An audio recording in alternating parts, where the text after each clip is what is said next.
ఈ రోజు పలువురు ప్రముఖుల జయంతి వర్ధంతుల సందర్భంగా ఆయా వ్యక్తులను స్మరించుకుంటూ ఎక్స్లో ట్వీట్ చేశారు ఏపీ సీఎం చంద్రబాబు.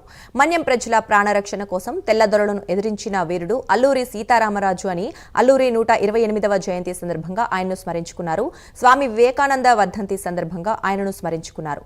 3 పదుల వయసులోనే యువతను కార్యదక్షులుగా చేసే స్ఫూర్తిని రగిల్చారని అన్నారు. మరోవైపు దేశ ఆత్మగౌరవ ప్రతీక అయిన జాతీయ పతాక రూపశిల్పి పింగళి వెంకయ్య వర్ధంతి సందర్భంగా ఆయనను స్మరించుకున్నారు చంద్రబాబు నాయుడు.